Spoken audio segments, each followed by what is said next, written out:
I mean, just think about this for 1 second. SummerSlam, which some people like to argue is WWE's second biggest premium live event, started with Ricochet versus Logan Paul. I mean, we really are living in the crazy times. Also, hello my friends, and welcome to Ups and Downs for the biggest, hottest event of the summer, known as the SummerSlam. Thank you, Bret Hart, for that one. If you don't know, what we're going to do is we're going to take this as the finger of power, and if we like something, we all go up. If we don't like something, we all go down. And you have to do that with the tone of your voice, otherwise it doesn't work. Let's up those downs. And the reason Logan Paul and Ricochet was on first is because right after this, Logan Paul, in his damn wrestling gear, got on a plane and he flew to watch his brother Jake Paul take on Nate Diaz. And I watched that boxing fight too. I think it was very good. Michael Cole also tried to act like SummerSlam had 4 main events. I'm like, this is getting so out of control. It used to be 1 main event, then it was 2 main events. So in like 2037, we're gonna have, everything is a main event. And as soon as you do that, you may as well pull your pants down and run around naked. What? Logan was also trying to break some necks here because he was doing neck breakers when he did a power slam and he pretended he was Braun Strowman. I was like, why is he pretending to be Braun? Then I remembered that Strowman was the tag team partner of Ricochet earlier in the year. I know, I'm an idiot, I forgot. It's also so much better that Logan Paul is now buying into being a heel because everybody was booing him and he was playing up to it and that just works. And at one point, Ricochet pretended he was going to do the people's elbow, but instead he did a standing moonsault, and Logan Paul then did the Hulk Hogan leg drop.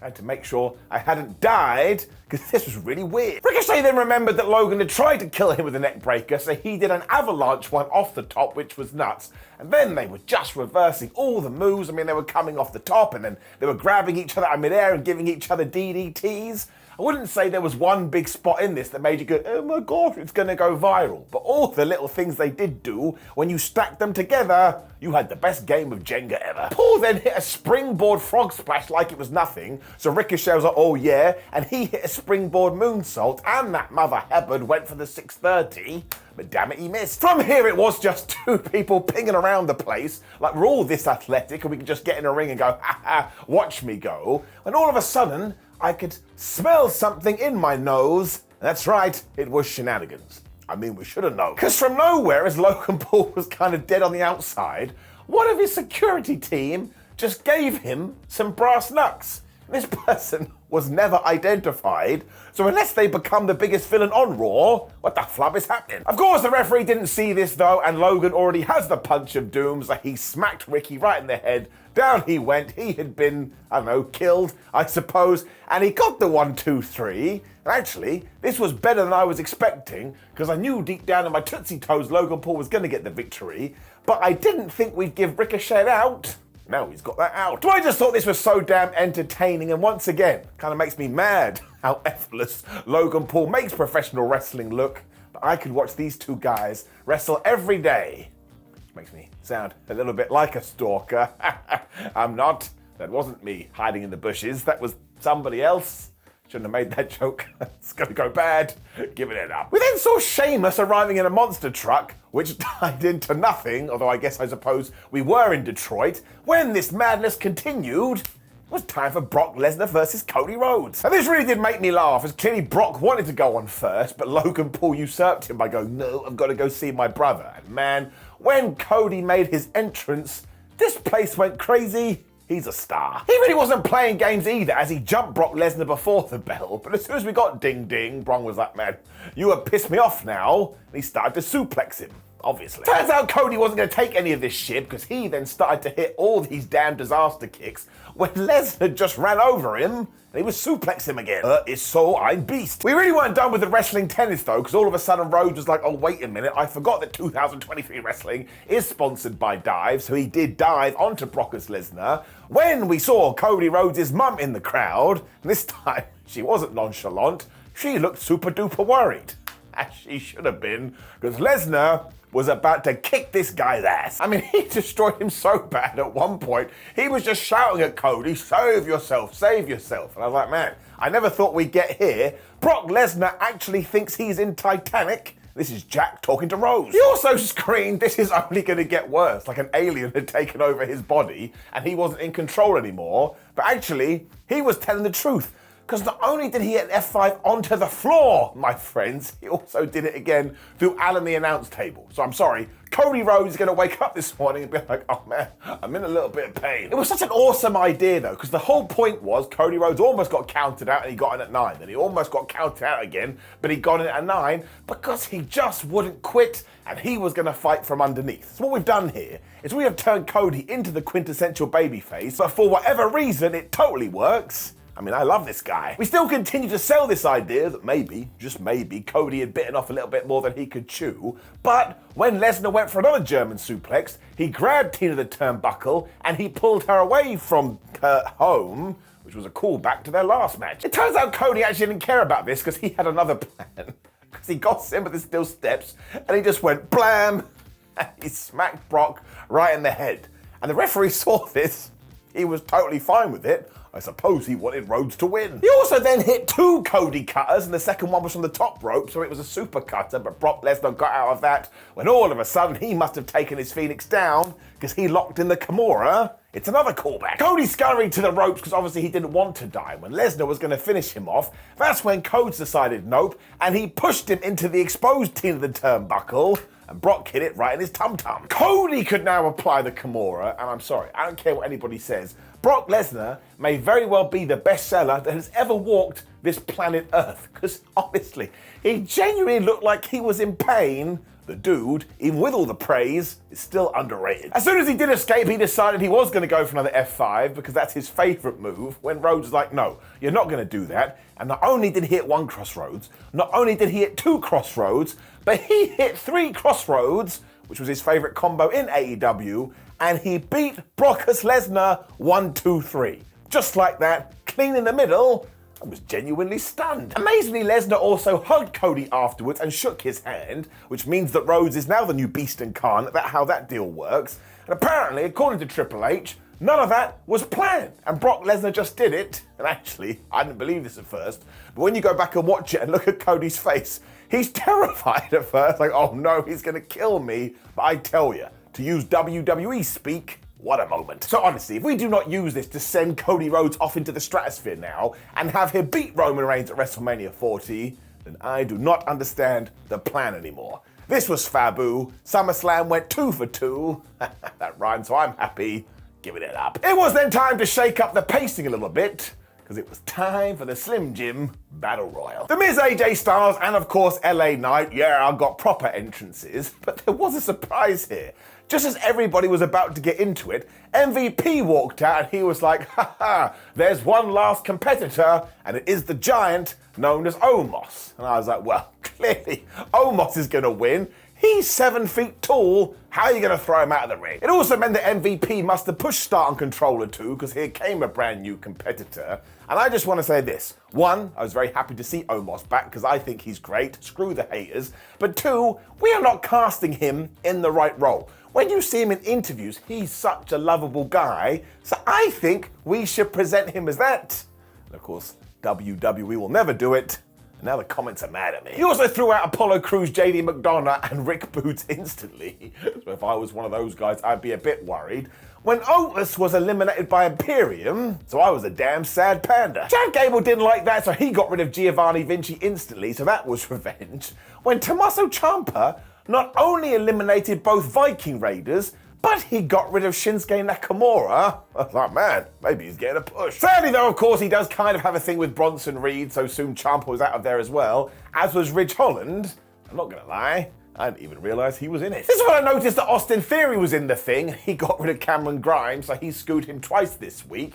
When Karrion Kross got rid of Santos Escobar. Once again, I was just scrambling with notes here. I couldn't actually keep up to date with who was in it. Gable then finished the job because he was able to get rid of Ludwig Kaiser when Otis threw out Butch and Matt Riddle. So whatever plans we may have had for Riddle at one stage, we'll take them, put them on your foot and go whoop, out the window they go. Finally, we got to LA Knight, who tried to get rid of the big man. But when that didn't work, everybody in the ring was like, okay, look, we have a real dilemma here, but maybe if we all come together, our combined strength means we can knock Otis over the top rope. I was like, why did you say Otis, Simon? I meant Omos. It did end though with AJ Styles hitting him with a phenomenal forearm when 68,722 individuals came together, and that's right, they did knock the Giant to the floor. I couldn't believe it. Mostly because this Battle Royal spot will outlast us all. Knight was then able to throw Miz out the top rope, and everybody loved that as Sheamus got rid of Grayson Waller, and AJ Styles got rid of Karrion Kross. So at least at this stage he murked him again, but actually it was going to be his undoing. Reed also suplexed Chad Gable out of there, and this got booed, so that made me happy, but then everyone was cheering again because LA Knight was like, haha, Reed, out you go. We then did get to the wonderful rules of the Battle Royal, because Karrion then just came back out, and he grabbed AJ Styles' foot. And look, the referees saw this. They were like, well, there's not much we can do. Which is when Sheamus spied all this, and he bro-kicked Styles out of there. So I guess the Karrion AJ stuff is going to continue. Whatever. I also thought this was really smart because it means our final two were Sheamus and LA Knight. And given that LA had won on SmackDown, everybody started freaking out going, oh no, he's not going to win. But he did, my friends. He got rid of Sheamus. LA Knight won. The evasion was so big, you would have thunk he just won the damn Royal Rumble. Now, I actually don't know what you get for winning this thing. Nobody told us. So I'm just going to make it up and say you get a wonderful new hat. And I think this is very good for LA Knight because it does seem like WWE is going to push him. And they have to now. He just got a brand new hat. You can't not capitalize on such a situation. I enjoyed this. When we got to the argument of the evening, well, actually the first of two, there's always so many. Because it was Shayna Baszler versus Ronda Rousey in an MMA rules match, and look, I totally get it. This wasn't going to be for everybody, and if you're into your more traditional pro wrestling, you probably watched this and thought, well, I don't get it at all. That is totally cool. The thing is though, I did, and I would like more of this all of the time. Well, not all of the time, just some of the time. But as I always keep going on about, there's so much wrestling on my television set, and while I am very blessed that I get to review it all, when you do give me something different, I just start doing the dance of joy. I flubbing love it. This was also two people who are badasses in real life just kicking the shit out of each other. At one point, Ronda took her leg and just smashed Shayna in the head. And I was like, man, that definitely wasn't fake. It looked like it hurt. Also allowed Baszler to fire up as all of a sudden we went into the submissions because we had Kimuras, we had ankle locks, and we had arm bars. And somehow during the ankle lock, Ronda counted it into a sleeper. She must have been tired. There was this really weird bit where Shayna was beaten up a little bit too much, so medical professionals were working on her. I was like, man, you don't do that in a real fight, and you wouldn't do it here. And apparently the rumor on the street is that Shayna Baszler and Ronda Rousey wanted to do this one way, but the creative people in WWE wanted to go another way. So I still think you could fine-tune this, but as a little bit of a spectacle, I give it a tick. Eventually, Shayna Baszler was able to lock in the Kira Fuda clutch as well, and because Ronda Rousey was running out of there, she did pass out. Rightfully, the ref was like, well, I'm gonna have to end the match, otherwise she'll die. It's true. I also will admit that the live crowd didn't really get into this. That's mostly because I think it translated better on TV. And either way, if Ronda Rousey is going away, and we don't see her for a while, if we pull the trigger with Shayna Baszler now and present her as the badass that she is, I think she could fly. I'd even have her win the Royal Rumble, if she can get some momentum. So I am giving it an up. Like, it only went 8 minutes. It was a nice experiment. I had a good time. When there was just more ass kicking, because it was Drew McIntyre versus Gunther. And again, they were in the back and somebody said, oh, hi guys, what's the plan? And they just turned and went, we're gonna try and murder each other. There was also big men slapping Mad Meat for the Intercontinental Championship, and also I just love the two directions that we could have gone here, because one, do you have Gunther win and go on to beat the Intercontinental title record, or two, do you surprise everybody and have Drew get the win? I mean, it was solid instantly when Gunther decided, I'm going to slam Drew McIntyre onto the Symbol of the Steel steps, and when Drew hit, he was all like, oh no, me back. And even I was squirming like a worm. That looked horrible. We also then got all the chops and all the suplexes and all the clotheslines. And I was shouting at my television, I'm sorry, Gunther is a murderer. That's what he's trying to do here. Why is nobody helping him? It really did start to rock and roll though, because the Intercontinental Champion then hit a German suplex and Drew just got to his feet and whammed him with a line. This is when it was the Scottish Warrior's turn, because he started to hit some neck breakers, which was the theme of the evening. Let's try and break somebody's device that holds your head in line with your body. I Don't know why I didn't make it as a doctor. He then went for the Claymore, but Gunther ducked that, went for the Bomb of Power, when all of a sudden Drew hit his own, and hit the Future Shock DDT. That's when the near fall started. It was WrestleMania. Somebody must have also whispered in McIntyre's ear, we're not shouting out our 2023 sponsor enough, because then he did this amazing dive, and look, he is not a small guy, and he landed on his feet. I thought that was absolutely tremendous. He then got back in the ring, went for Claymore round 2, but Gunther got out of the way of that and he hit the power bomb. And I actually bet on this. 1-2, Drew kicked out. 5 stars in the Tokyo Dome. Of course, we then had to bring balance back to the force, so McIntyre got the Claymore and Gunther kicked out of that. But at this point, I was like, right, I don't know who we're going to give this to, and I already think whoever does win, nobody's going to lose, because I just think it's so well put together. They then decided they were going to climb to the top rope and punch each other because they are crazy. And actually, this was a terrible idea for McIntyre because Gunther crotched him on the top ropes. He was like, oh no, my penis. When he hit him with the splash, hit him with the most horrible clothesline you've ever seen, he got the power bomb and he beat him 1, 2, 3. So I tell you, I love it when WWE does this on pay-per-views, premium live events. You have 2 people going at it, one wins, one loses. I don't look at Drew and go, oh man, you're an absolute loser now. I go, thank you for the memories. I don't know what that means. I would also turn McIntyre heel now, and he did storm off looking really pissed off. And surely now Gunther does defeat the Honky Tonk Man's record, which he should do, because this has been a phenomenal run. Let's get it up. When the joy kept on coming too, because it was Seth Rollins versus Finn Balor for the World Heavyweight title, I think this is the best match they've had. We had a bunch of wink, wink, nudge, nudges as well, because Seth was wearing gear that was very reminiscent of their 2016 SummerSlam match, whereas Balor was much less subtle. He had 7 written on the shoulder that he injured in that match. Either that, or he likes that movie, or he likes that character that Dustin Runnels played in WCW, but it can't be that. In fact, never look it up. It don't make any sense. Balor also attacked Rollins because he was just stood there enjoying the whoa, whoa, when this just turned into a brawl straight away. I was like, good, that's how it should be. Finn was then so desperate to be a comic book villain, he was going after Rollins' shoulder because he did want revenge, when Seth was like, nah man, you ain't gonna do that to me. And he was hitting the Falcon Arrow. This was like the first 1 minute. He also hit 3 consecutive dives, so our 2023 wrestling sponsors were over the moon. And then when we cut back to Balor, he was bleeding from the mouth. Can't lie, it made him look pretty damn cool. He also then took Rollins' arm and just hurled it into the ring post over and over again when he did the powerbomb into Barry Barricade, which again is a callback to 2016. It also upset me, hence why I'm wearing the shirt. It rolls up to 92.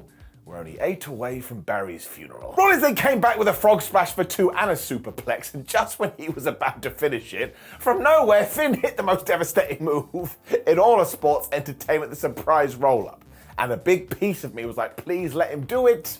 He didn't. Seth then dodged the coup de grace and hit the pedigree for another great near fall, when all of a sudden somebody must have shouted, we need more shenanigans, because here came Damian Priest, and he's got the damn briefcase. He wasn't playing either, because behind the ref's back, he just punched Seth right in his damn nose, and this is when Finn Balor hit the pedigree, and we had another 1, 2, ooh, and look, not in a million years did I think Finn Balor was going to beat Seth Rollins with a pedigree, but by this point, I was so damn plugged in, I lost my mind. Rhea Ripley and Dominic Mysterio were then here, which made you go, oh my gosh, maybe Finn Balor is going to do it.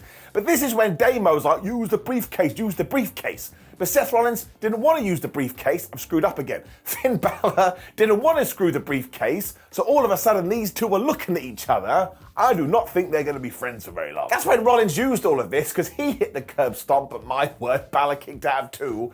And this was so damn smart, because then I was going, well, all of Judgment Day is here, and Seth has now hit his finisher. I think Finn is going to do it. That totally doubled when all of a sudden Dominic Mysterio was being a prick, so Seth Rollins had to go to the outside and hit him with the stomp. Then when he got back in the squared circle, Finn Balor did get the coup de grace, and I thought he was going to become the champion.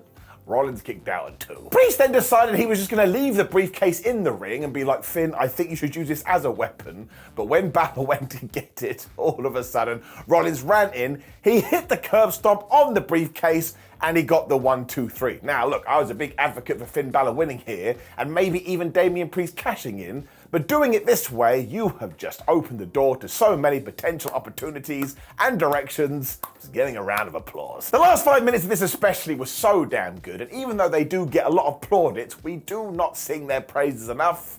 It's like a Brock Lesnar situation again. Go watch it up. It then turns out there was a reason we didn't do the men's cash-in here. I'm pretty sure you can figure out what I mean by that. Before we do get to that though, given that we have just mentioned Rhea, I do want to bring Rhea Ripley back into the conversation, as well as Trish Stratus, Becky Lynch, and Raquel Rodriguez. Let's just be negative Nancy's for a second, because it's getting it down. Because now that we know that Trish is cleared, meaning we could have done Becky versus Stratus, and that there was no reason not to do Rhea Ripley versus Raquel, I just think this was such an oversight, especially with Rhea's WWE Women's Championship. When you get to something as big as SummerSlam, that should be being defended. And I do get it too, this show went 4 hours long, which was a little bit too much, so you don't want to add any more matches, but it doesn't mean you can't understand, but also be disappointed. And that's where I am now. It's like how my parents feel about me, and that's why it's getting it down. Anyway, it was then time for Charlotte Flair versus Bianca Belair versus Asuka for the WWE Women's Championship. And amazingly, as I talk to you now, none of these three actually hold that belt. Before all that though, Charlotte and Bianca were just flying around like it was nothing when Asuka got in there and she started suplexing everyone. And I think what I enjoyed most about this match is usually what you do in a triple threat is that you beat one person up and they go on the outside and the other two get at it. But here, they tried to come up with creative ideas, meaning all three could wham into each other at once. Now, sometimes it worked and sometimes it didn't, but that should be the whole point. You give it a go and see. Flair also came flying off the top with a double crossbody, which was cool. And then, yeah, I think something happened with her ring gear, because Asuka and Bianca Belair were kind of fighting in the corner, and Asuka had to go to the Asuka lock while Charlotte sorted this out. But who cares? They figured it wasn't a problem, move on. Poor Belair then continued this by doing a moonsault, but she landed onto everybody's knees, which looked horrible, when Charlotte climbed to the top rope and she did one to the outside. Doesn't matter how many times I see that, it's always damn impressive. Thankfully, she did a more successful one later because Asuka locked on the Asuka lock to Charlotte when Bianca came in and broke it up. And then we were just going crazy. Because somebody went for a DDT? No. Somebody went for a German suplex? Nine. Asuka putting Belair in the Asuka lock as Charlotte snuck over and kind of let on everybody to try and get the pin. Didn't work. So I tell you, that was a cool spot. This is when Flair also hurled Bianca over the top rope and her knee went right into Simba the Steel Steps. And at first I was like, oh my gosh, I think that may be legit, because Belair screamed out in pain and there were a bunch of doctors and she started to limp. Now look, as soon as she did get taken down the R-way, she turned around to return to the squared circle. I just thought that worked very well. And this was doubly so because the reason she decided to turn around was that Charlotte had Asuka in the figure eight, and because she arches her back, Bianca went to the top rope and she hit her with a 450. 1-2 kick out. That ruled. It did piss off the Queen though, so she applied the figure eight to Bianca. This is when Asuka snuck over, when she spat the mist in Charlotte's face when she was gonna run in to do something, but the EST realized this and she hit the most devastating move in all of sports entertainment, the surprise roll-up, and I could not believe it. She got the 3 and she was the champion. And as it wasn't on my bingo card, I went crazy. As it turned out, it sucked to be her, because instantly Io Sky's music hit. This place went nuts. She came out with Bayley. They used the briefcase as a murder weapon because they twonked everyone when they gave it to the referee. And because this was an official cash-in, the official knew what to do. When you do the tease, the ref will be like, oh my gosh, I don't understand what's going on. Why are you talking to me in Russian? Here, no problems. It also meant that Sky could go to the top rope and she hit the moonsault to get the 1, 2, 3. And this place came unglued again. And I just thought this was damn wonderful. Warm and fuzzy in your tum-tum stuff, because Io Sky did it. It was a good period where I didn't think we were going to pull the trigger. We also saw all of Damage Control celebrating afterwards because Dakota Kai was here, so that was wonderful too. And yeah, if we do this right, well, just you wait and see.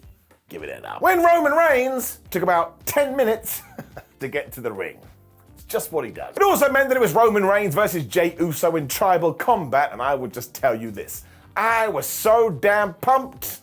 There are a few things we need to talk about. Because I think the WWE misconstrued this one a little bit, because again, it was Roman, it was Jay, it was family, it was the bloodline, it was tribal combat, and for the first 5 minutes, they kind of wrestled. Now eventually we did get to the weapons and kendo sticks and chairs and tables, But I was like, I don't want to see you do headlocks and stuff. I want to see you kick each other's ass. And eventually Uso did chuck Roman into Simba the Steel Steps and we did get going. And then he got a table. This was very smart, because have a guess what the crowd was chanting for? That's right, tables. Our tribal chief went and used a kendo stick as well, so I was mad, because I was like, well, that's betrayal right there. What do you call yourself, the head of the table? And there was some wood, and you went for a stick. You should be ashamed of yourself. Paul Heyman kept casting distraction too, because that is the way, although it didn't work out. Because Jay then got this stick of kendo, and he just went to town on his cousin. It was like he thought there was gold in his ribs, and he wanted to check. Jay then flew off the top rope, but Roman wrecked him in midair. But I tell you, when he went for the spear and Jay turned it into the most devastating move in all of sports entertainment, well, I did bite a little bit. Like, I never actually truly believed that he was gonna win, but I had that 1% of doubt. Jay Uso was then using chairs, where he somehow found every chair on the planet and threw it in the ring. And while he was going to suplex Roman onto these, Reigns was like, well, no, that doesn't really sound like much of a holiday for me. So he powerbombed Jay into them instead. Honestly, we should have done this 10 minutes earlier. And I suppose if I do have one critique about the thing, just a little bit too long. It was pure escalation though, because then Jay Samoan dropped Roman Reigns from the ring apron through the tables. And I went and did my research, and everything is okay because they are both Samoan. Otherwise, this would have just been the drop. He also then started to literally whip Reigns because he had this strap. And I've been thinking about this all morning. Why was that under the ring, and who put it there? Eventually they started to fight in the crowd, which of course is when Solo Sikoa turned up, and as there was just a random table, he grabbed Jay and he hit the spinning Solo through it. I was like, man, this is getting totally nuts. But once again, you could have shaved off 10 minutes. I'm gonna leave it there, I've said it. There's always one moment in these matches though that does send you absolutely loopy, and we got it here because they got back to the ring, and Roman Reigns and Solo were going to go for their spear spike thingamajig, which from now on I'm going to call the ear Ike. But man, Jay Uso pulled Solo in the way, meaning Roman speared Sikoa. I was like, man, he ain't going to forget that. It also allowed Uso to spear Roman for another close near fall, and I was totally into it by this stage, when apparently Solo just can't get over anything, because he was back, and he super kicked Jay. And I was like, what about Roman, Solo? What about Roman? But that's when he took his eyes and he looked at the tribal chief. I was like, oh my gosh, they're staring at each other. This is super serious. It also totally distracted Roman because Jay then ran in and speared him through Barry Barricade. So once again, mixed emotions from me. We drag it down, 93, but also looked pretty good. Jay had leveled up by this point as well, so he then got revenge for what Solo Sikoa had done to Jimmy Uso because he splashed him through Alan the announce table. When once again, my nostril hairs picked up, which is a horrible thing to say, but I could smell shenanigans. Because I kid you not, after this, Jay Uso hit the spear, and he hit the big splash, which was the finish at Money in the Bank, and he had the head of the table pinned. No ifs, no buts, no maybes. And just when the referee was about to hit 3, a hooded man appeared, and he pulled Jay out of the ring, and all my dreams were dead. Amazingly too, when this person revealed himself, it was Jimmy Uso, and I don't care. Once again, WWE is all like, oh man, we're about moments, we're about moments. The look on his face as he just tilted his head, I thought it was damn brilliant. The crowd was also chanting, "Fuck you, Jimmy," excuse my language, when of course he super kicked his brother, and then he threw the bones to Roman Reigns, who speared Jay through a table, and he got the 1, 2, 3. Now look, a lot of people didn't like this, but just stay with me 1 second. I do understand this wasn't for everybody, and once again, the match wasn't entirely what I thought it was going to be, but actually when you go back through all the story beats, this is exactly what WWE should have done. Because look at it this way, the Usos have said for years that their dream contest would be a one-on-one match with each other at WrestleMania, and if you can hold it out to WrestleMania 40, not only do you tick that box, but what else can they do as a tag team? They're already one of the best tag teams ever, so if this situation comes up where you can break them up, I say do it. I also think that WWE has had this plan all the way through till April 2024. It's not like they just came up with this on Thursday. And also, it does make sense. Ain't 2 + 2 = potato.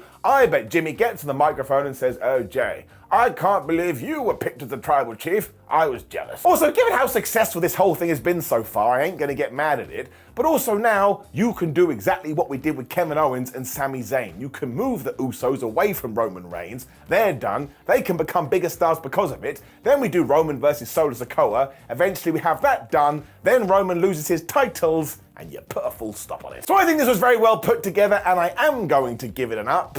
I mean, it was just a rollicking good time. It's like watching a TV show. You don't have to agree with the fact that one of the characters went bad, but you kind of still want to see where it goes. But yeah, look, the next time we do tribal combat, maybe make it a little bit more tribal, a little bit more combat. Which did indeed bring us to the end of SummerSlam, and I am going to give it an up. I do not think that WWE misses with PLEs. Stupid thing to say these days. I was excited for it, and I felt like it delivered. Up. Now please do leave a comment below and let me know how wrong I am, because that's the idea. When you click the video on the screen, which will be ups and downs for SmackDown, so you can connect the dots. Before you like the video, share the video and subscribe. Go to whatculture.com to see what the news is following SummerSlam, and come give us a follow on social media. My name is Simon for What Culture. Thank you very much for joining me as always. Don't forget to come back tomorrow, Monday morning, where we will ups and downs for the Collision show, which apparently was also very good. I'm gonna go watch it now. See you soon.